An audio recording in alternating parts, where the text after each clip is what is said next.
शैक्षणिक वर्ष 2025-26 मध्ये नामांकित शाळेत इयत्ता 11वीच्या अनुसूचित जमातीच्या विद्यार्थ्यांना तात्काळ प्रवेश देण्यात यावा अशी मागणी बिरसा फायटर्स नंदुरबार संघटनेकडून प्रकल्प अधिकारी एकात्मिक आदिवासी विकास प्रकल्प नंदुरबार यांच्याकडे एका निवेदनाद्वारे करण्यात आली आहे। यावेळी बिरसा फायटर्सच्या राष्ट्रीय अध्यक्ष सुशील कुमार पावरा, प्राध्यापक साऱ्या पाडवी, मंगल वसावे, दिनेश वसावे, सायसिंग वसावे, रमेश वसावे, निमजी वसावे, दिल्या वसावे, शिमला वसावे, खुमान सिंग वसावे, केल्या वसावे, ईश्वर वसावे, बाजा वसावे, सत्या वसावे, प्रवीण वसावे, पाशा वसावे, गणेश वसावे, कालू सिंग वसावे, दित्या वसावे, सिंगा वसावे, भिका वसावे, सोन्या वसावे, रंजित वसावे, जयश्री वसावे, गुलाब सिंग वसावे इत्यादी 40 पेक्षा अधिक कार्यकर्ते उपस्थित होते।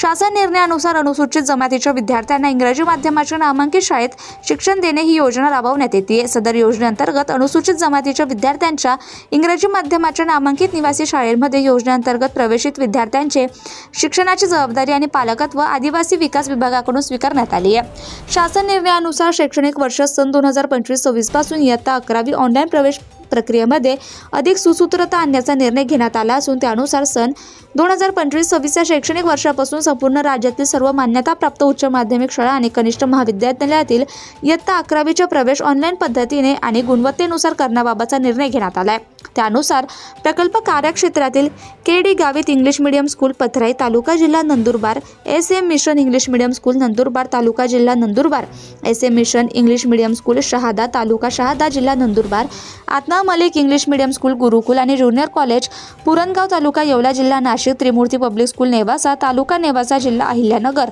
या शाळेमध्ये सन 2024-25 या शैक्षणिक वर्षात इयत्ता 10वीत 284 विद्यार्थी उत्तीर्ण झाले। परंतु इयत्ता 11वीचा प्रवेश ऑनलाईन पद्धतीने गुणवत्तेनुसार असल्या कारणाने तिसऱ्या फेरीअंती एकूण 61 विद्यार्थ्यांचे प्रवेश निश्चित झालेत। उर्वरित 223 विद्यार्थी प्रवेशापासून वंचित आहे। ज्ञानेश्वर इंटरनॅशनल पब्लिक स्कूल भावन सहिवसरे तालुका नेवासा या शाळेतील 19 विद्यार्थी नापास झाले होते। त्यांनी जुलै महिन्यात पुनर्परीक्षा दिली परंतु अद्याप निकाल लागला नाही।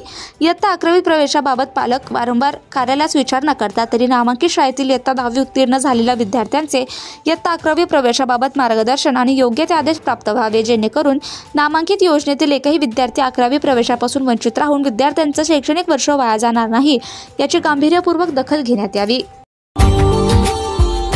Subscribe now and press the bell icon. Never miss an update.